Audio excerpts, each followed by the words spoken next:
that's what I'm talking about here. Finally, there is the source that people who are skeptical most like to believe because it's tangible.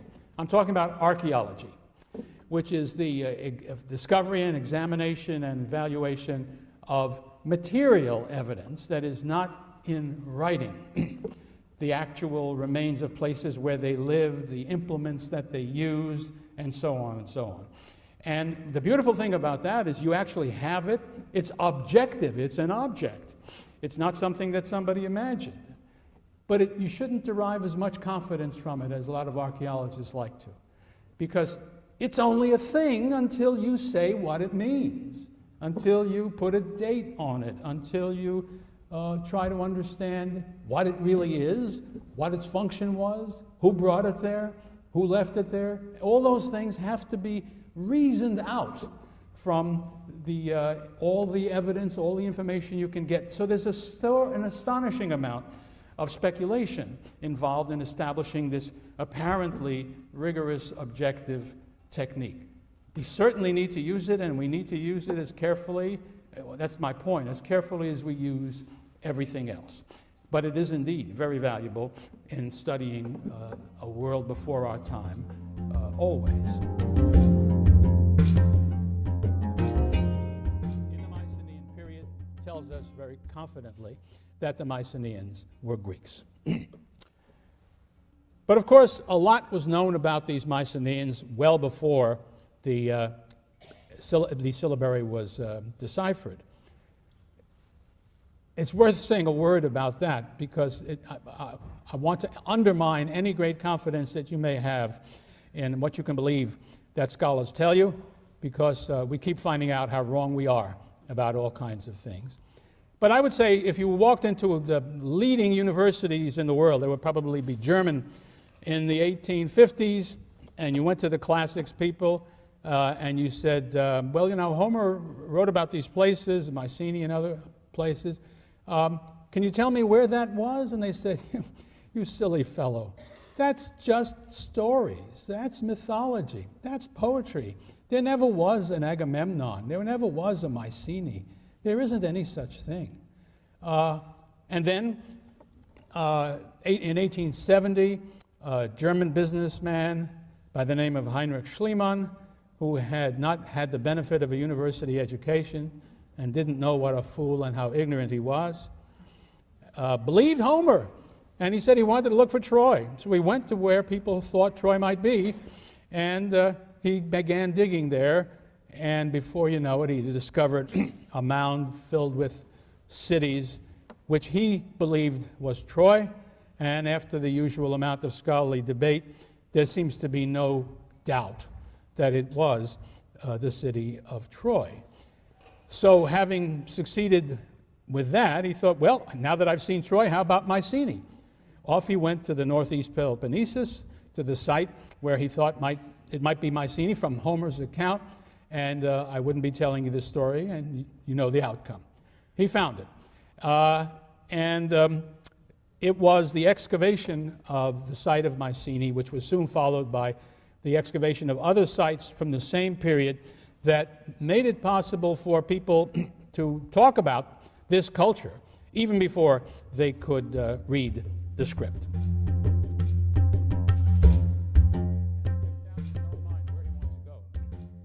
Next, he goes to Delphi. Anybody, raise your hand if you've been to Delphi. Yeah, well, it's when you go to Greece, do the obvious. Go where the tourists go.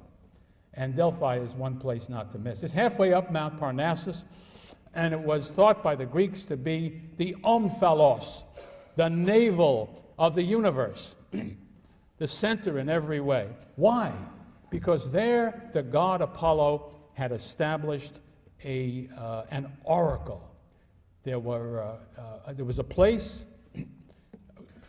in which from the earth there came, wasn't steam, what would it be? Gases would escape through this gap in the earth. And there, when things got figured out and arranged, and there were priests who worshipped Apollo there and who took care of this phenomenon, they would place a young woman there who would sit as these gases came up, and she would, after a while, begin to, I suppose in the biblical languages, she would speak in tongues, which is to say, she would rattle off a lot of language which nobody could understand what she was saying. Gibberish, or so it sounded, or Greek making no sense to anybody. And then the priest would listen to this stuff, and he would say, what Apollo said through the priestess here is, and he would give the message. Let me just take a moment to tell you about this. I say this now with great confidence, but 10 years ago, this story, which all the Greeks agreed upon in every respect, the Temple of Apollo was built right on top of this. Underneath the floor of the temple was this little room where the gases came up, where the priestess sat, where all of this came up. Well, archaeologists investigated this carefully. The French School of Archaeology, late in the 19th century, dug everything up and concluded this was baloney. It was a myth. There were no gases coming up from any of this stuff. And so everybody believed for the next century. And then a young man who once sat in one of the chairs, not in this room maybe, but in which you're sitting, John Hale of the Yale class of 1973, who is now an archaeologist at the University of Louisville, having learned, or having agreed, let's say, with my prejudice, which is that the higher naivete must reign. And if the Greeks said it happened, you got to believe it happened until you have to believe that it didn't happen. And so he decided to investigate this, and he took with him a fine geologist from Wesleyan to go to the place there at Delphi and to see whether it could be true that such gases did come out and what sort of gases they were and what consequences they would have. And you know, I wouldn't be telling you this story if it hadn't turned out that they discovered evidence that, in my judgment, but I don't think really anybody doubts it anymore, totally confirmed the Greek story. They could tell you precisely what the gases were, what the characteristics of those gases were, squared beautifully with all the tales that we heard about the Delphic oracle. So here's just one more case where Yale helped to straighten out the world. But you notice it wasn't done by a Yale faculty member. We engage in confusing the world.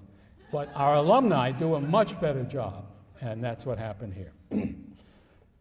So you go to the oracle, and what do you say? What do you ask the oracle? Well, now, before we go any further, you will, in your Herodotus readings and elsewhere, you will come across many a story in which an oracle is consulted and gives an answer, well, the most famous. Early on, King Croesus of Lydia, richest man in the world, you've heard all about him, decides it would be a nice thing to conquer the Persian Empire, his neighbor to the east. And so he goes to he's a barbarian, but the barbarians came to the Delphic oracle too because you want to know what the gods want. So he came and he said, if I cross the Halys River, that's the boundary between Lydia and Persia, what will happen? And the oracle replied, a great empire will be destroyed. And Croesus said, terrific, that's what I have in mind. He invaded. He was clobbered. And then you'll read a splendid story Herodotus tells of how here he was captured. He was up on a pyre. He was going to be burned when he remembered Solon, the Greek who had come to him and warned him about this vainglory. And he said, oh, Solon, and oh, Solon. And I guess Apollo must have then said, he's reached wisdom. And so he sent a rainstorm to put the fire out, and he lived through that. Well, okay, but the point is, the oracle was wrong. No, of course not. We all know what was wrong with Croesus. He should have asked another question. Which empire? But he didn't think of it. Other times, all kinds of funny stories told about the oracle, which would suggest that it wasn't really a very reliable source of information, that it was filled with mythology and so on and so forth. But here's the hard-headed fact. We know for sure, Greeks and barbarians and everybody came to Delphi. And when you came to Delphi and you were going to consult the oracle, it was hard. A lot of people, a long line, so there was a waiting issue, but also people used to bribe the priests in order to get up more up front online. And they would also give great and beautiful gifts to the temple people and to the temple and to the priest. And in other words, people spent a lot of money to consult the oracle. Now, ask yourself this, especially if you're talking about Greeks. Are they going to keep shelling out money for an oracle that gives them answers that turn out to be wrong? No. Most of the things they asked were questions that really had a yes or no answer. And according to my thinking, there's no way they could have been wrong very much. And I think the oracle probably gained its fame for being very good precisely at answering this question. The question would have been, what will happen if I go and try to settle a colony at the place which I will call Syracuse? That's what I've been describing on the southeastern coast of Sicily. And the answer would come back, and the priests would give a response that would be essentially straight. It would either say something like, I'm not going to do the words that they would have come up with, but they would have said, yeah, that's a good place to go. Or no, don't do that. That's a terrible mistake. Now, why would they be able to do that? Because at some point in here, Delphi really did become the navel of the universe. Everybody came. Now, you can bet when these folks came and consulted the priests and said, could you please put us down on the list? We want to consult the oracle. The priest said, sure, have a beer. Let's talk about your hometown. What's going on out there? What I'm suggesting to you that this was the best information gathering and storing device that existed in the Mediterranean world. These people knew more than anybody else about these things. And so consulting that oracle was a very rational act indeed. Tradition also lends some small support to the idea that maybe that's how Phaidon brought himself to the kingship. Before I depart, I just feel it necessary to make one small point. I said weights and measures. There are elements in the ancient tradition that also say that Phaidon was the first man, I want to put it very carefully and literally because it's all part of the argument. He was the first man to strike silver coins on the island of Aegina. Coins have not been present in Greece prior to this time. And the most well-informed and professionally skilled and capable people, and almost everybody who studies the subject, says this is false. There were no coins in the Greek world yet, and there aren't going to be any for a very long time afterwards. So this is merely a myth. I'm sorry to say that in spite of the fact that I am not an expert, a numismatist, and everybody's against me, they're all wrong. And I won't put you through the pain of listening to the argument, but just keep in the back of your mind, one day somebody's going to find hard evidence that I'm absolutely right about this. And so then you can tweak and say, aha, because that's it. But right now, no sensible person has any credit in the field at all, believes me. There are about 2 or 3 people maybe, that's about it. Okay. Now, I'm going to ask you this question. Why are you here? That is to say, why should we, all of us, want to study these ancient Greeks? I think it's reasonable for people who are considering the study of a particular subject in a college course to ask why they should. What is it about the ancient Greeks between the years that I mentioned to you that deserves the attention of people in the 21st century? I think the answer is to be found, or at least one answer. The truth is there are many answers, and some of them is, it's just terribly interesting. But that's very much of a, what's the word I want? The opposite of objective. Subjective observation by me. So I would say a less subjective one is that I believe that it comes from their position, that is to say the position of the Greeks, at the most significant starting point of Western civilization. which is the culture that most powerfully shapes not only the West, but most of the world today. It seems to me to be evident that whatever its other characteristics, the West has created institutions of government and law that provide unprecedented freedom for its people. It's also invented a body of natural scientific knowledge and technological achievement that together make possible a level of health and material prosperity undreamed of in earlier times and unknown outside the West and those places that have been influenced by the West. I think the Nobel Prize laureate V.S. Naipaul, a man born in Trinidad of Indian parents, was right when he spoke of the modern world as our universal civilization shaped chiefly by the West. Most people around the world who know of them want to benefit from the achievements of Western science and technology. Many of them also want to participate in its political freedom. Moreover, experience suggests that a society cannot achieve the full benefits of Western science and technology without a commitment to reason and objectivity as essential to knowledge and to the political freedom that sustains it and helps it to move forward.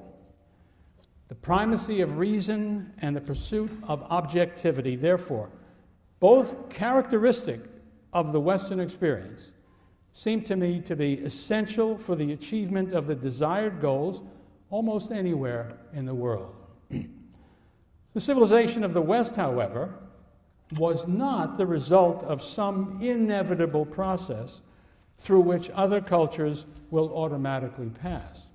It emerged from a unique history in which chance and accident often played a vital part. The institutions and the ideas, therefore, that provide for freedom and improvement in the material conditions of life cannot take root and flourish without an understanding of how they came about and what challenges they have had to surmount.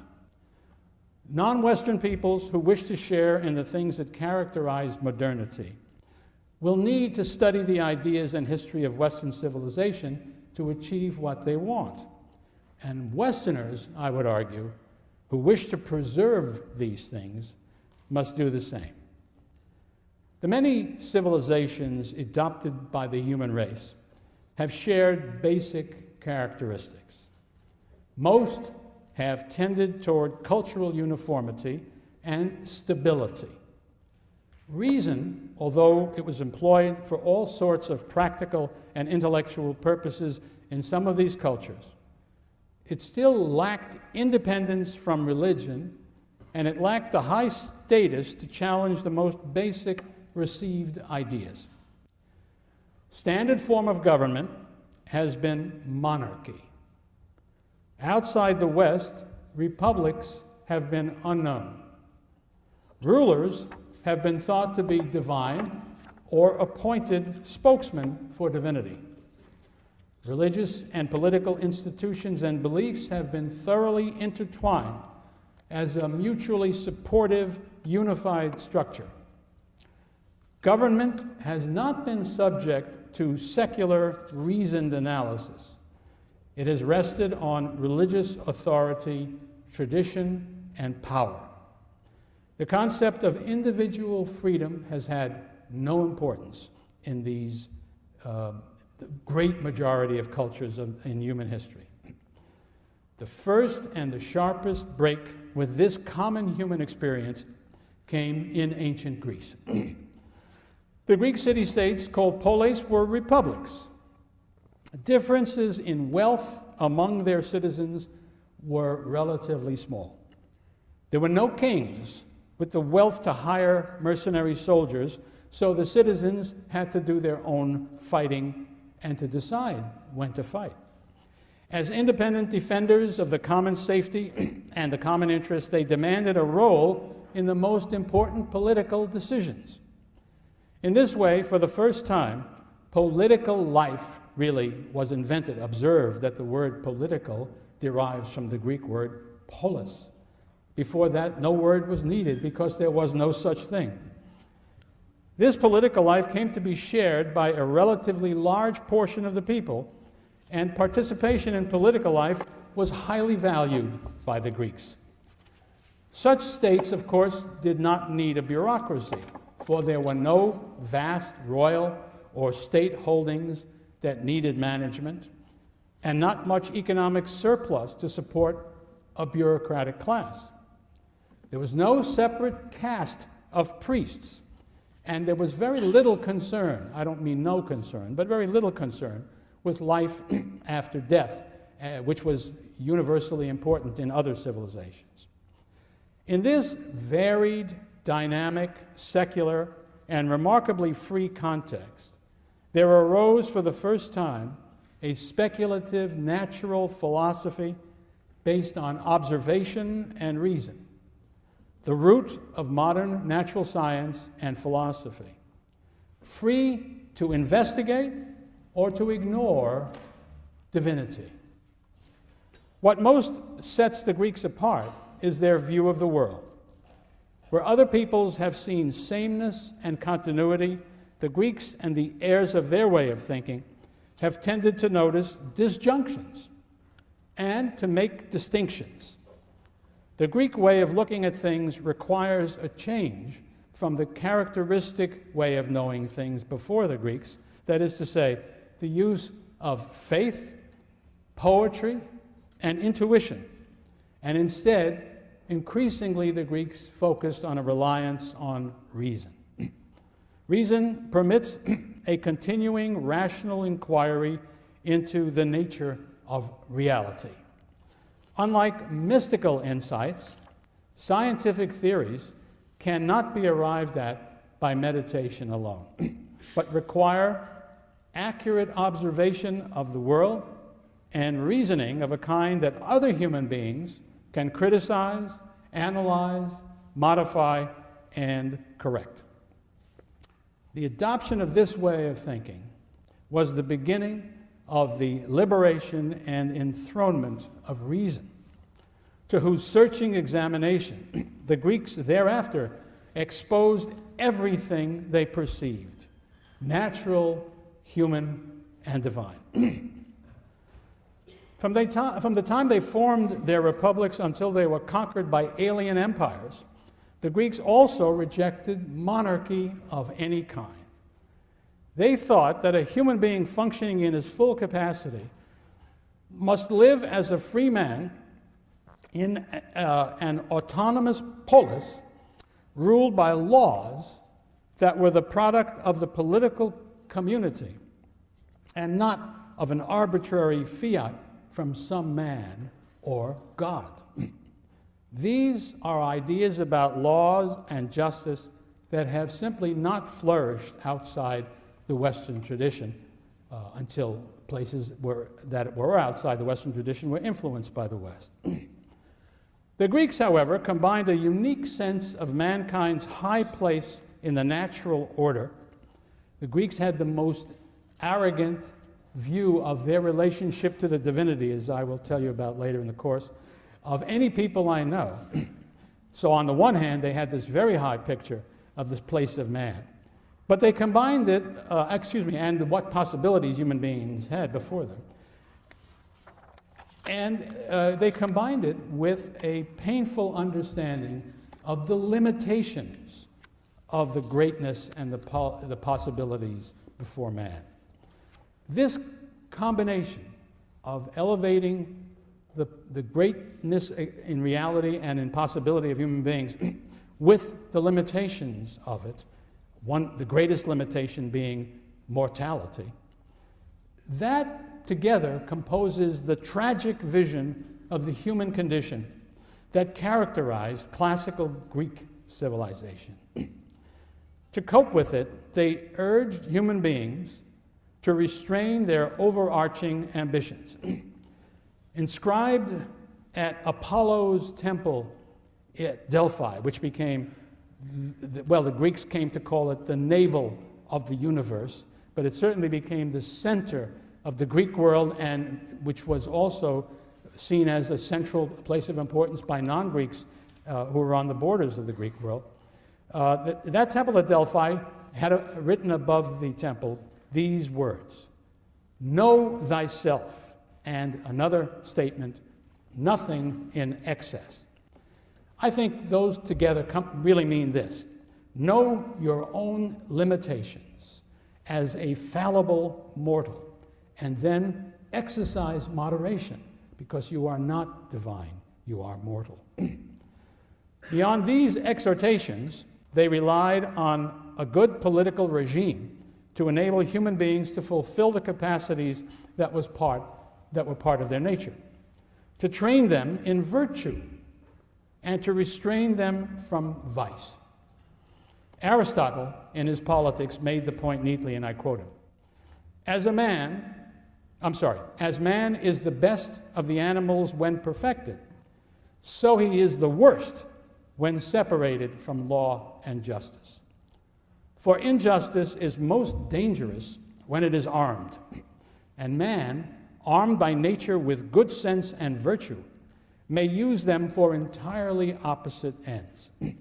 Therefore, when he is without virtue, man is the most unscrupulous and savage of the animals.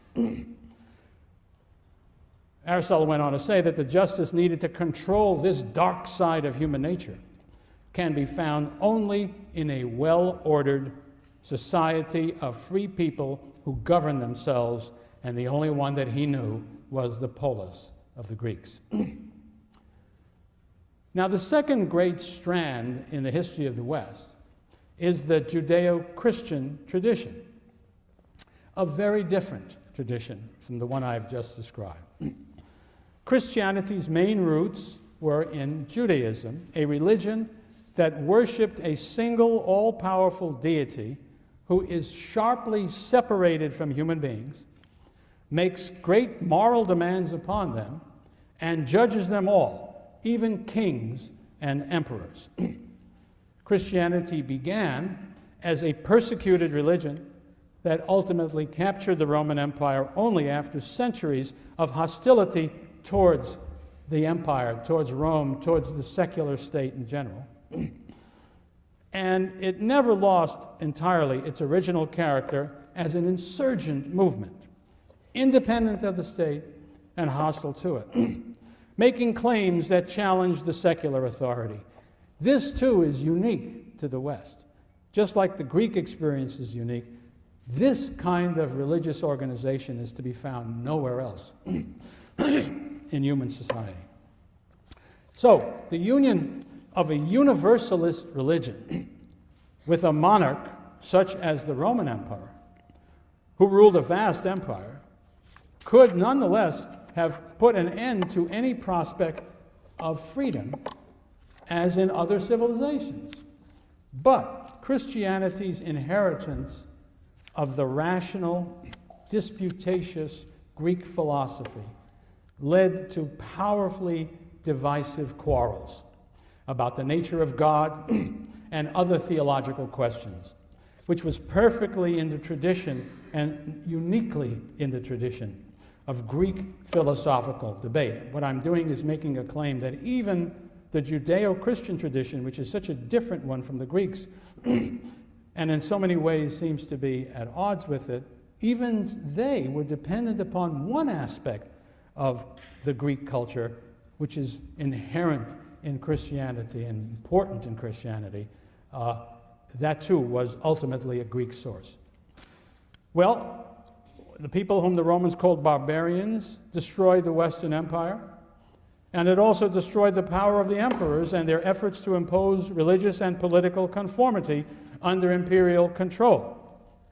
The emperor in the East was able to do that because they were not conquered by the barbarians, but in the West, you have this situation where nobody is fully in charge. And here we have arrived at a second sharp break with the general experience of mankind. The west of the Germanic tribes that had toppled the Roman Empire was weak and it was divided.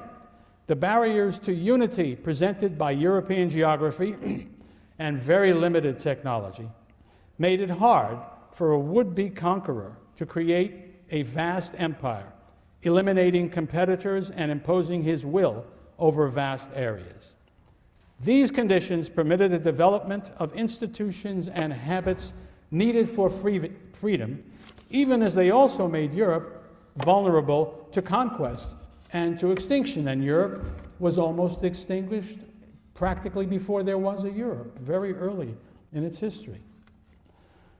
The Christian church might have stepped into the breach and imposed obedience and uniformity because before terribly long, all of the West had been Christianized.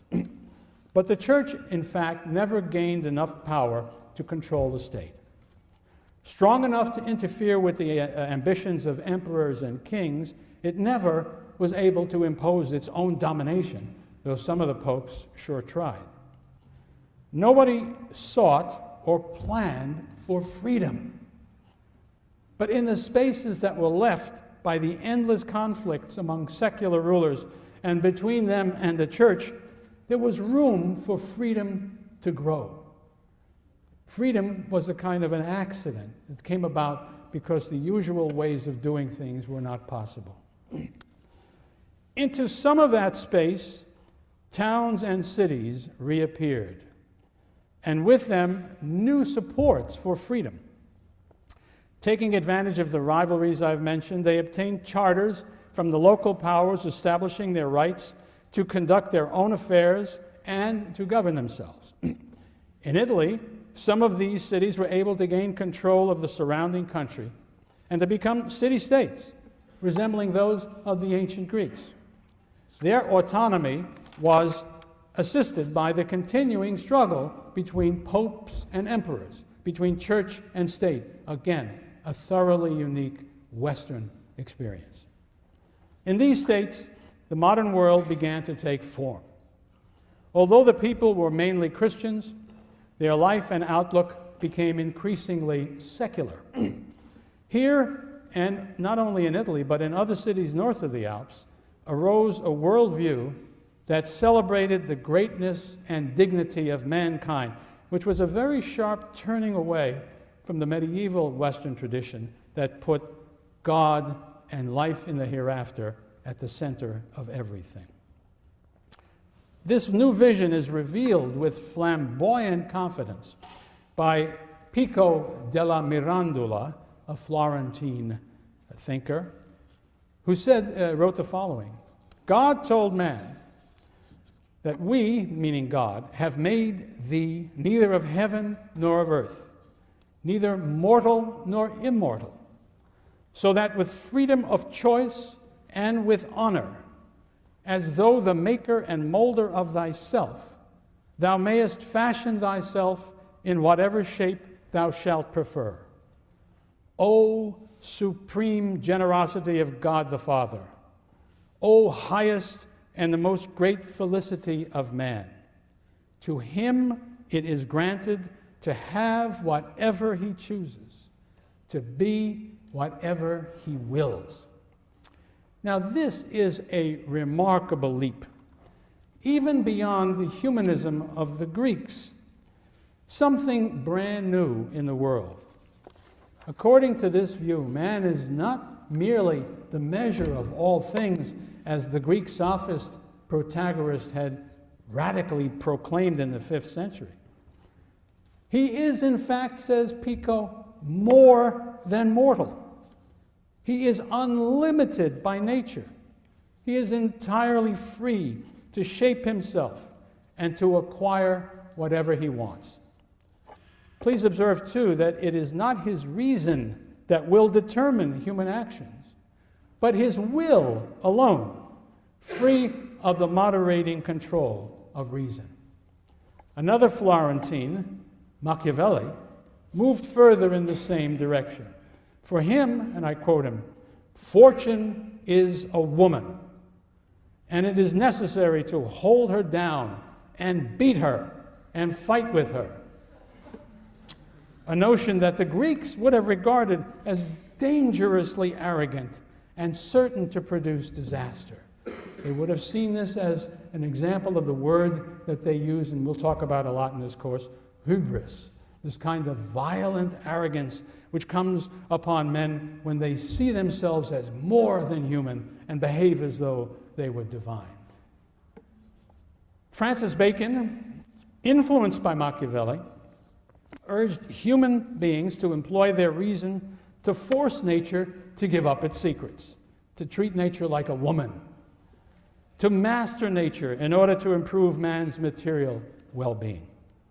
He assumed that such a course would lead to progress and the general improvement of the human condition. And it was that sort of thinking that lay at the heart of the scientific revolution and remains the faith on which modern science and technology rest. A couple of other English political philosophers, Hobbes and Locke, applied a similar novelty and modernity to the sphere of politics, basing their understanding on the common passions of man for a comfortable self-preservation, and discovering something the Greeks had never thought of, something they called natural rights, that belonged to a man either as part of nature or as the gift of a benevolent and reasonable God. Man was seen as a solitary creature, not inherently a part of society. That's totally un-Greek. And his basic rights were seen to be absolute, for nothing must interfere with the right of each individual to defend his life, liberty, and property. Freedom was threatened in early modern times by the emergence of monarchies that might have been able to crush it. But the cause of individual freedom was enhanced by the Protestant Reformation, another upheaval within Christianity arising from its focus on individual salvation, its inheritance of a tradition of penetrating reason, applied even to matters of faith, and to the continuing struggle between church and state. The English Revolution came about in large part because of King Charles I's attempt to impose an alien religious conformity, as well as tighter political control on his kingdom. But in England, the tradition of freedom and government bound by law was already strong enough to produce effective resistance. From the ensuing rebellion came limited constitutional representative government, and ultimately our modern form of democracy.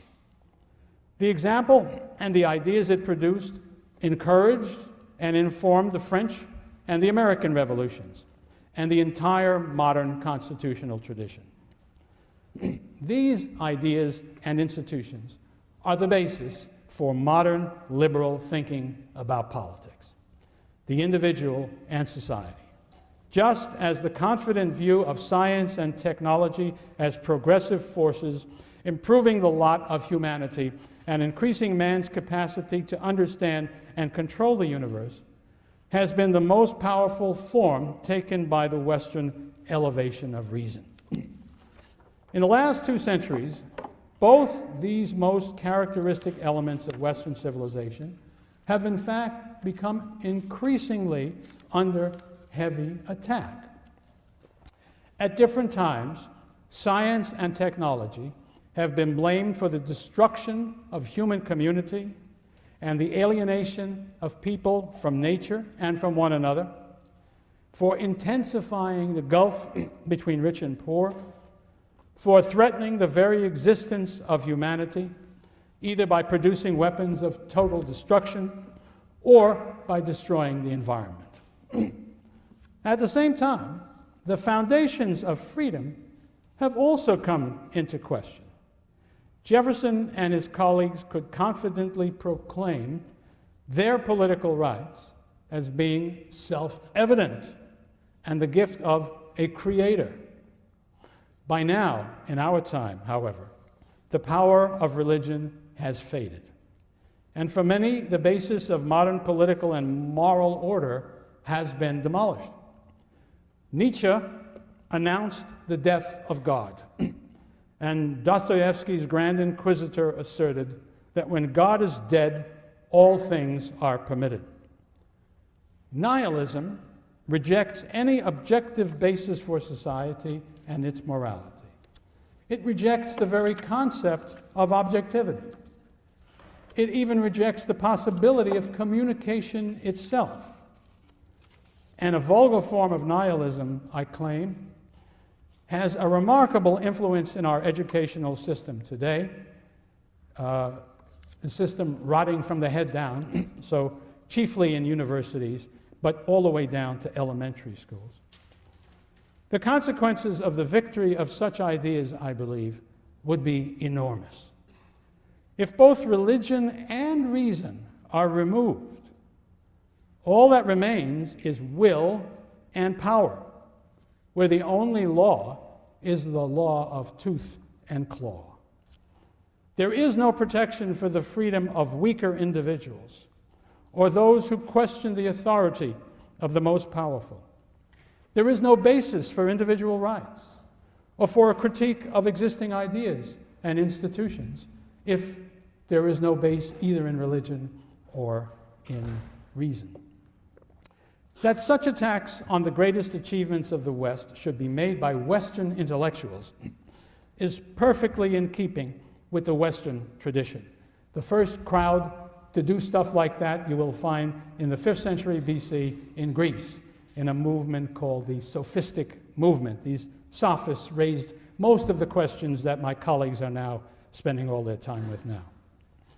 Yet, to me it seems ironic that they have gained so much currency in a time, more or less, in which the achievements of Western reason in the form of form of science, and at a moment when its concept of political freedom seemed to be more popular, more desirable to people in and out of Western civilization than ever. Now, I've been saying kind things about Western civilization, but I would not want to deny that there is a dark side to the Western experience and its way of life. To put untrammeled reason and individual freedom at the center of a civilization is to live with the conflict, the turmoil, the instability, and the uncertainty that these things create. Freedom was born and has survived in the space created by divisions and conflict within and between nations and religions. We must wonder whether the power of modern weapons will allow it and the world to survive at such a price. Individual freedom, although it has greatly elevated the condition of the people who have lived in free societies, inevitably permits inequalities, which are the more galling because each person is plainly free to try to improve his situation and largely responsible for the outcome. Freedom does permit isolation from society and an alienation of the individual at a high cost both to the individual and society. And these are not the only problems posed by the Western tradition in its modern form, which is what we live in. Whether it takes the shape of the unbridled claims of Pico della Mirandola, of the Nietzschean assertion of the power of the superior individual to transform and shape his own nature, or of the modern totalitarian effort to change the nature of humanity by utopian social engineering. The temptation to arrogance offered by the ideas and worldly success of the modern West threatens its own great traditions and achievements. Because of Western civilization's emergence as the exemplary civilization, it also presents problems to the whole world. The challenges presented by freedom and the predominance of reason cannot be ignored, nor can they be met by recourse to the experience of other cultures where these characteristics have not been prominent. In other words, to understand and cope with the problems that we all face, we all need to know and to grapple with the Western experience. In my view, we need especially to examine the older traditions of the West that came before the modern era, and to take seriously the possibility that useful wisdom can be found there, especially among the Greeks who began it all. They understood the potentiality of human beings, their limitations, and the predicament in which they live. Man is potent and important, yet he is fallible and mortal, capable of the greatest achievements and the worst crimes. He is then a tragic figure, powerful but limited, with freedom to choose and act, but bound by his own nature, knowing that he will never achieve perfect knowledge and understanding, justice and happiness, but determined to continue the search no matter what. To me, that seems an accurate description of the human condition that is meaningful, not only for the Greeks and their heirs in the West, but for all human beings. It is an understanding that cannot be achieved without a serious examination of the Western experience. The abandonment of such a study, or its adulteration for current political purposes, would be a terrible loss for all of humanity. And at the base, at the root of that civilization, stood the Greeks. These are the reasons why I examined their experience, and I trust why you are thinking about learning about it. Thank you. I'll see you guys, some of you, next Tuesday.